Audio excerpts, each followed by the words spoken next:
to date on all things local while on the go. Read it on your smartphone or tablet. Download now by searching Bakersfield Californian in the Apple, Google, and Amazon app stores.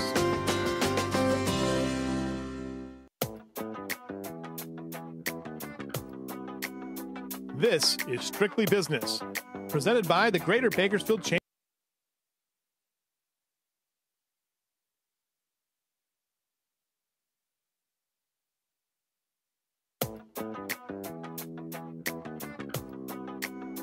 This is Strictly Business, presented by the Greater Bakersfield Chamber of Commerce.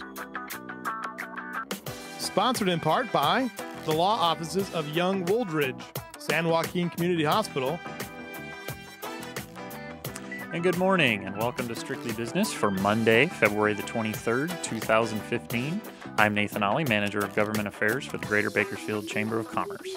On today's show, we'll have Larry Pickett of Larry Pickett Public Relations, and he'll explain the importance of reputation management and the next steps you can take to protect your business's reputation. We'll also have Jay Rosenlieb, partner at Klein Natali Goldner, Marcella Ives of the American Cancer Society, and later in this segment, we'll have Fiona Lytle of the Kern Economic Development Corporation and Jefferson Lytton of the Community Environmental Council joining us. But first, let's take a look at some business news that you can use. The CSU system is using more part-time faculty than full-time professors. The CSU system relied more on part-time faculty during the last academic year as the 23 campus system looked to cut costs. That's according to the Sacramento Bee. Across the Cal State system, 51% of faculty had part-time status in the 2013-14 school year. Numbers have not yet been released for this school year. CSU officials say the increase in part-time faculty is due to state budget cuts in recent years that made university funding unstable. Officials said they needed more flexibility in hiring and scheduling since they were unsure about future funding levels. Staying in the world of education, a new report from the State Legislative Analyst's Office indicates that the number of community college students who earn degrees that streamline entry into a Cal State school have doubled in the last year. Nearly 12,000 students earned associate's degrees that helped them transfer to Cal State schools in 2013-14, which is double the number from 12-13. The transfer program stems from 2010 legislation that requires community colleges to develop two-year associate degrees for transfer. Students who earn the degree are guaranteed admission to a Cal State school, but not a specific campus.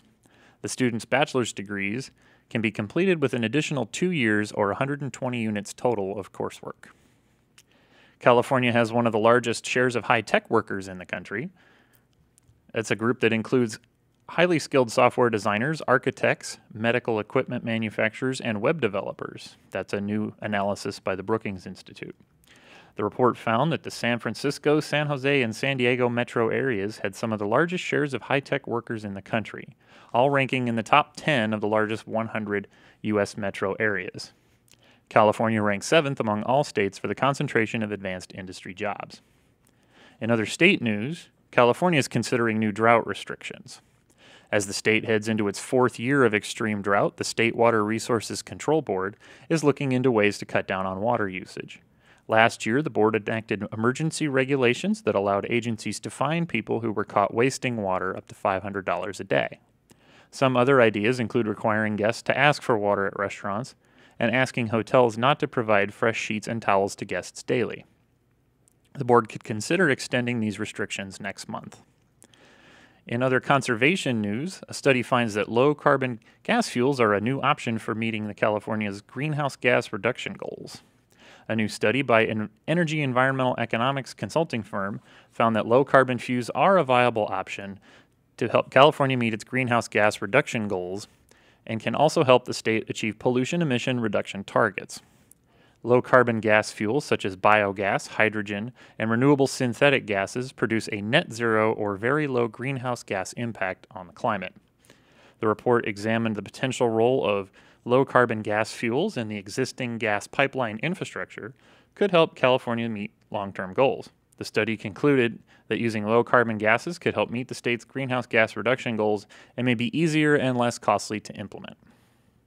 The Kern Economic Development Foundation is partnering with the Community Environmental Council to launch a program called Solarize Kern County. The goal is to offer solar education and discounted solar panel pricing. Here to discuss this exciting new program is Fiona Lytle of the Kern Economic Development Corporation. And on the phone is Jefferson Lytton of Community Environmental Council. Thank you for being here, and thank you for joining us on the phone, Jefferson. Thanks for having me, Nathan. Okay. Well, we'll start with Fiona. Tell us a little more about this program and what kind of partnership we've got going on. Well, thanks for having us on. Solarize Kern County will give small businesses and homeowners a simpler, more affordable option for going solar, thanks to our innovative purchasing program. So you can think of it as a Groupon for the community over the next 3 months for going solar. So KEDF, which is our sister organization, the Kern Community Foundation, partnered with this Community Environmental Council to launch a group purchasing model that has already been offered in 10 other communities throughout California, allowing for more than 400 homeowners and businesses to go solar and save on utility bills. The program will also help stimulate our local economy by helping local companies in areas where jobs are needed. So our participants who sign up through Solarize Kern County can rest assured that we have very, very good solar installers. They've been vetted through a very strenuous process, and the two companies are Bland Solar and Air and Sunrun. They've already gone through questions that look at their experience, quality of work, equipment offered, and customer service.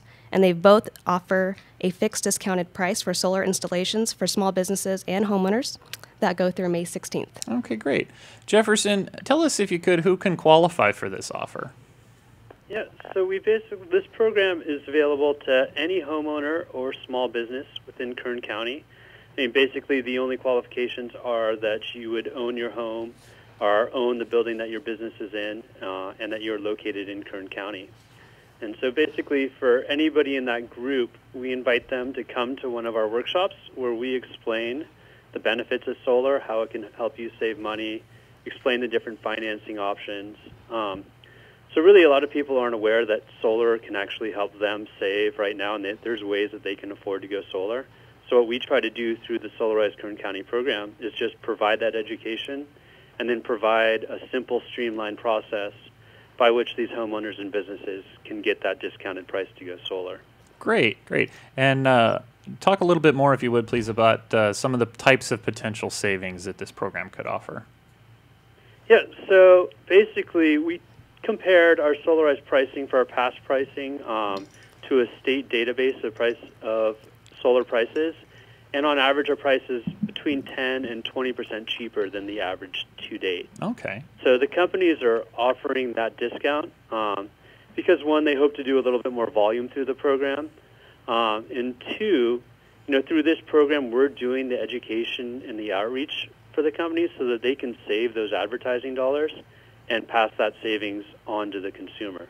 Oh, terrific. Okay. So this program is coming to Kern County. Where else is this program being offered? So we have run the program in San Luis Obispo County. We ran one there last year, in Ventura, Ojai, and Santa Barbara. So as Fiona mentioned, we've run it in actually 10 communities total and helped 400 homeowners and businesses go solar thus far.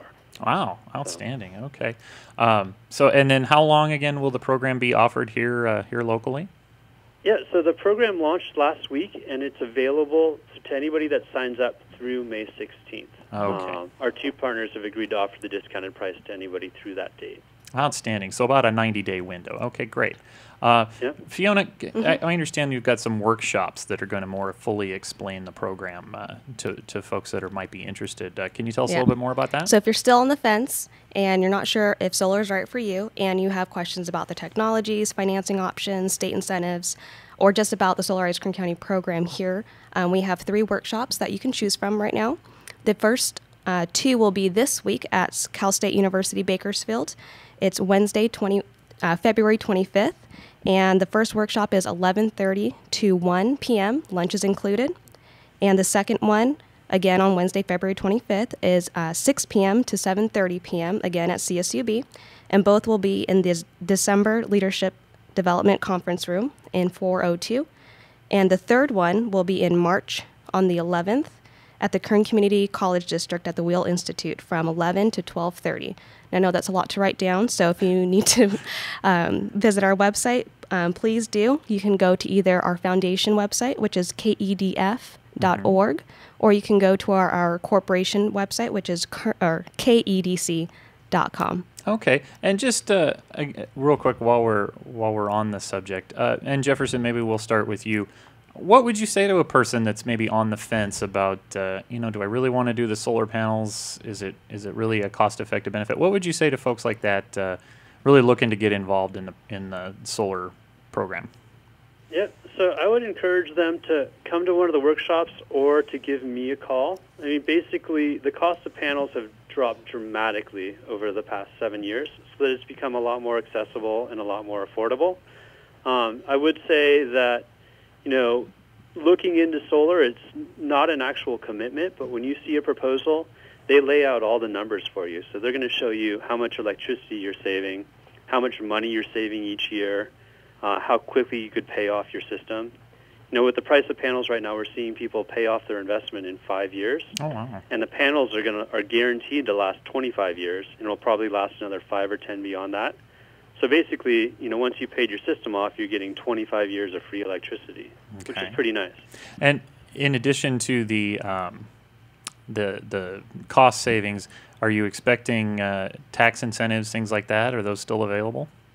Yeah, that's a great question, Nathan. Yeah, there is a 30% federal tax credit, so you will capture 30% of your costs back at the end of the year when you file your taxes. Oh, so that's definitely a big incentive to go solar now, and that tax credit's only available through 2016. So I'd say no matter what, through the Solarized program or not, you'd want to go solar in the next 2 years so you could get that tax credit. And just to clarify, you have up until May 16th to sign up, and the installers will have over the course of a year to actually install the panels. Sounds great.